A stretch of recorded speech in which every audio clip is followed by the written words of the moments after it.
যেমনটা জানা যাচ্ছে যে সিরসায় সেখানে ক্ষেপণাস্ত্র তা নামিয়ে দিয়েছে ভারতীয় সেনাবাহিনী, নিষ্ক্রিয় করে দিয়েছে। সেই ছবি আপনারা দেখতে পাচ্ছেন, হরিয়ানার ছবি।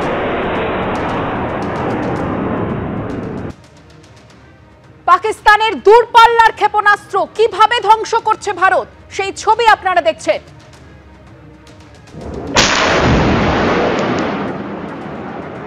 P4 insulated water tanks, kitchen and bath fittings, বিশুদ্ধ জল, সুস্থ জীবন, P4 আজীবন।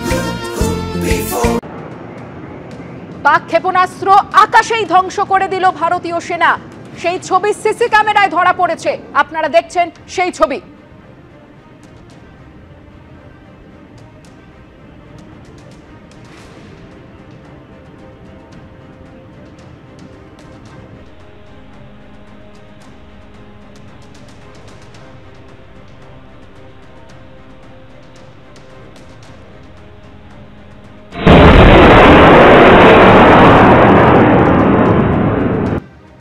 আমাদের প্রতিনিধি সন্দীপ সরকার এই মুহূর্তে রয়েছেন টেলিফোন লাইনে। সন্দীপ, আমরা সেই ছবি দেখছি, হরিয়ানার সিরসার ছবি, সিসিটিভি ফুটেজ আমরা পেয়েছি, যেখানে পাকিস্তানের দূরপাল্লার ক্ষেপণাস্ত্র আকাশেই ধ্বংস করে দিচ্ছে ভারত।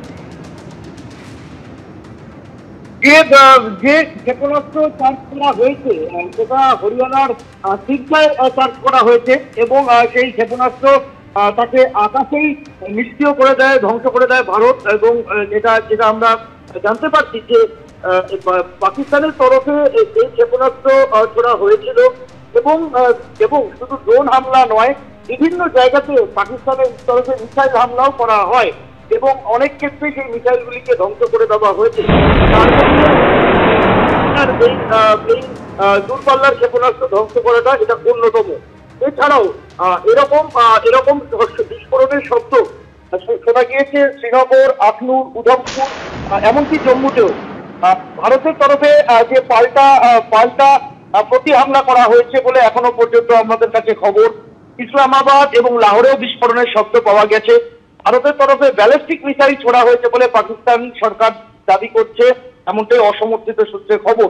এর পাশাপাশি ভারতের প্রত্যাঘাত হয়েছে রাওয়ালপিন্ডির নূর খান এয়ারবেসে, সিন্ধ প্রদেশের সুপুর এয়ারবেসে, চাকওয়ালের মুরিদ এয়ারবেস এবং শোরকোটের রফিকি এয়ারবেস, সেখানে ক্ষয়ক্ষতি হয়েছে বলে এখনো পর্যন্ত আমরা জানতে পারছি। আজকে সকালবেলা ভোরবেলা প্রতিরক্ষা মন্ত্রকের তরফে একটি সাংবাদিক বৈঠক করার কথা ছিল ভোর 5:30টার সময়। সেই সাংবাদিক বৈঠকের সময়টা একটু পিছিয়েছে। আজ সকাল 10টার সময় একটি সাংবাদিক বৈঠক করা হবে প্রতিরক্ষা মন্ত্রকের তরফে। আমাদের ধারণা যে এই গতকাল রাতে যা ডেভেলপমেন্ট, সেই বিষয় হয়তো তুলে ধরা হতে পারে এই প্রতিরক্ষা মন্ত্রকের সাংবাদিক বৈঠকে। ধন্যবাদ সন্দীপ।